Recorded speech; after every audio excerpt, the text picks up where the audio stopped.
Hey, I'm Deandra, and this is Field Notes, the podcast where I break down big ideas from the world's most thought-provoking books, the ones that shift how we think, how we feel, and how we live. Today we are talking about The Untethered Soul by Michael Singer.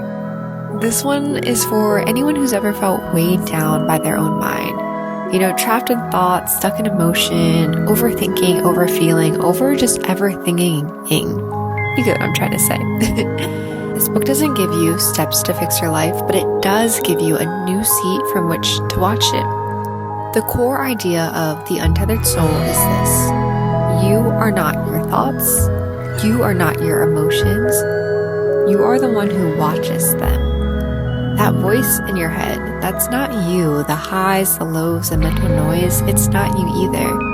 Who you are is the one observing all of that. And the more you can rest in that witness seat, the freer you become. Singer starts by helping us see how loud that inner voice really is. And we all know the one, right? The narrator that's constantly analyzing, planning, worrying, relieving, fantasizing. You know, most of us think that that voice is us, but it's not. It's just mental chatter. Here's a practice. The next time you hear that voice, pause. Notice it like you would a song in the background. You don't have to silence it. You don't have to agree with it. You just notice, oh, there's that voice again. That's noticing.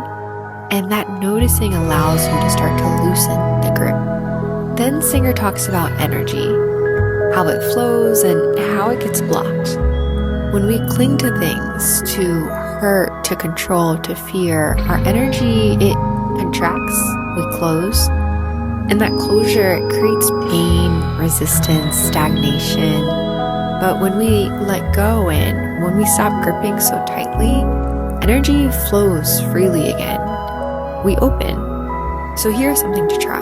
Next time you feel tightness in your chest, your stomach, your throat, instead of tensing up, try this. Take a breath. Say silently, I'm going to let this pass through me. And feel yourself soften, even just a little. This is the reframe. You don't need to protect your heart from life. You need to release what's keeping it closed. This is probably the hardest and the most beautiful part of the book. It's that freedom isn't about controlling life. It's about letting go of the need to control it. Everything in life is always changing, and the more we try to hold on, the more we suffer. So the practice is this: when you feel the urge to control, again, pause. Ask, can I let this be?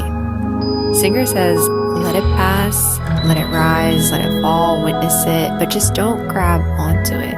Because the moment you relax your grip, you create space. And in that space, peace arises.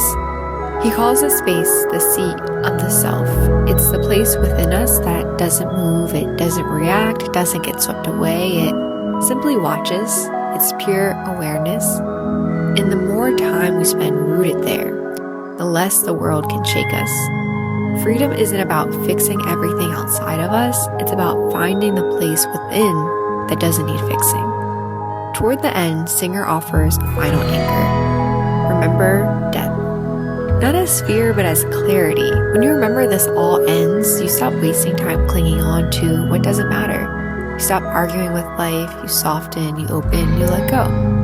So here's the takeaway. The Untethered Soul, it isn't about escaping life, it's about fully living it from a place of spaciousness and stillness. Your thoughts will still come, your feelings will still rise, but you don't have to become them. You can watch them, you can just be. And in that being, you find peace, you find freedom, and you find yourself. So here's a question to hold. What might open up in your life if you stopped gripping so tightly and instead just let things flow through you? This is Field Notes. I'm Deandra. Thanks for frolicking with me. Till next time, with love.